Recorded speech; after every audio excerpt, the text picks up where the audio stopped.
सखियों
हमारे श्रीमान हमारे सावन भैया लाइट एंड साउंड कंपनी आप सबके साथ काम किए होंगे या नहीं? हाँ। या हमारे स्वर्गीय श्री शालिग्राम पटेल जी? शालिग्राम पटेल जी हीरो।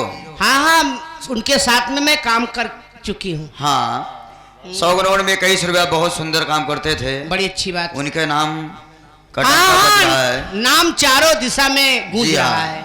21 रुपया आपके लिए स्पेशल आया। कितना? 21 रुपया। 21 रुपया। पार्टी हाथी बहा देती। धन्यवाद।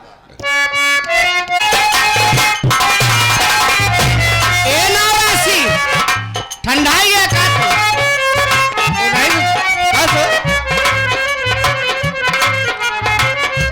चारे कहार मिले डोलिया उठा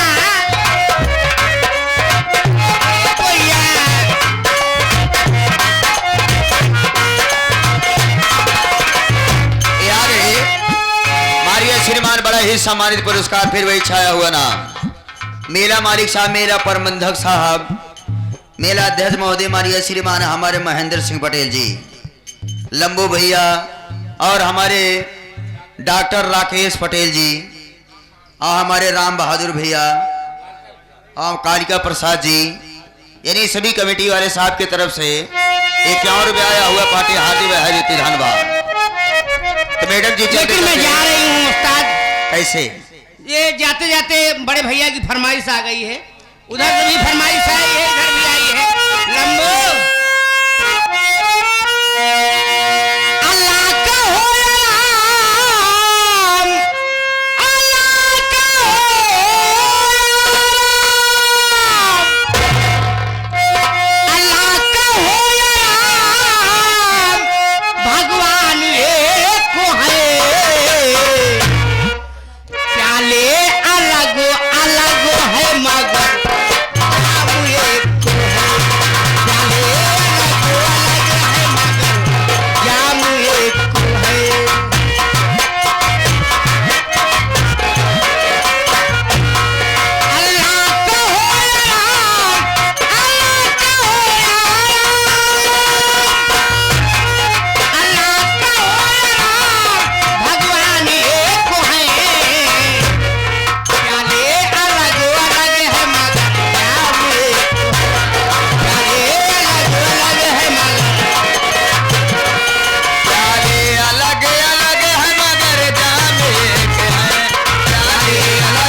बड़ी दुखद की बात यह है कि इस कमेटी के बड़े ही अच्छे कार्यकर्ता, बड़े ही सुंदर